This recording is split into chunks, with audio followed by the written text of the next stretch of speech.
Hey everyone, Kaylee here to show you how to make a crown braid. I really think this is kind of the year of statement braids. I love them so much and I love crown braids more than ever. So I wanted to show you kind of a simplified way of how to make them. So first we're going to create two Dutch braids. You're going to split your hair in half in the back, and then on my left side I'm braiding upward, and then on my right side I'm going to braid downward. So I'm going to start out with the hard one first, which is going upward. So I'm taking a very small section from the bottom nape of my neck right there next to the part that I made, and then I'm going to braid underneath to create a Dutch braid. This way you have that nice 3D braid that kind of sits on top of your hair. And then I'm just going to incorporate hair as I go, going about at the level that my braid is. So as I'm going, I'm basically sweeping my finger along and picking up all the hair that's at the same level that my braid is and incorporating that into the braid. And you just want to make sure that you're keeping your fingers really close and holding it really tight as you're coming through here. That way you don't accidentally lose your place or have any trouble, doing this upward braid, because I think it really is the hardest part of this whole hairstyle. Now if you want to leave some hair out in the front, you can leave bangs out, or if you want, you can just leave some shorter layers out like I did. So you can see I'm kind of choosing right here what to leave out. So I'm just picking up the stuff that I don't want to leave out, and I'm braiding that in with everything else. And that way I have a little bit of hair left down to kind of frame my face, because I just like having that there. I feel like it kind of looks like a hat when I don't have that there. It just looks like a braided hat somehow. So anyway, you're just going to go ahead and finish this off by braiding normally, and once you reach the end of it, go ahead and secure it with a small elastic.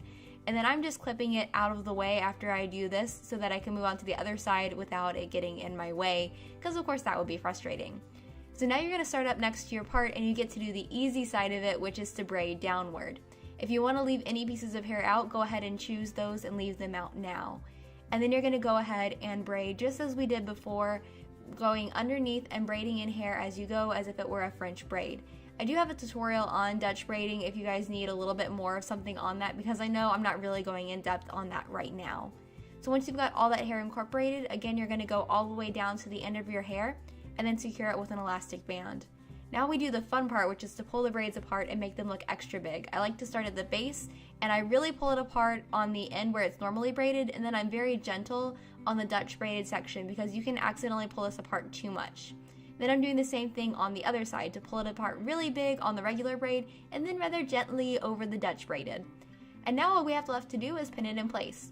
So I'm going to wrap that top one around first, and I'm going to wrap it around the outside of the original Dutch braid. And then you can see that I can just pick up the outside of the braid and tuck the end underneath. And then I just put a few bobby pins into there to hold it in place.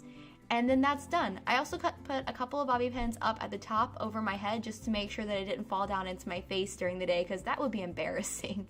Then I'm going to pick up the other one, and I'm going to take it on the inside of the other braid. On the side, I'm just kind of lining it up with the braid, and then once I reach the end of it, I'm tucking it underneath the braid in the front and pinning it underneath so that nobody can see the end of my braid.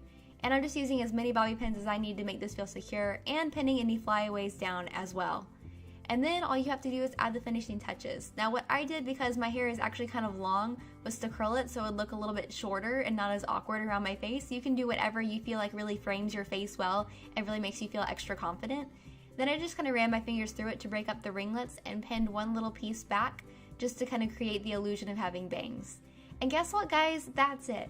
So it's really a lot easier than it could be with like 4 or 5 different braids. It's only 2 braids, just 2 Dutch braids, and then pin the ends in place. And you can do that even if you only have little tiny ends left over. So I hope you guys like this. I hope you try it out, and I'll see you in my next video. Mwah! Bye.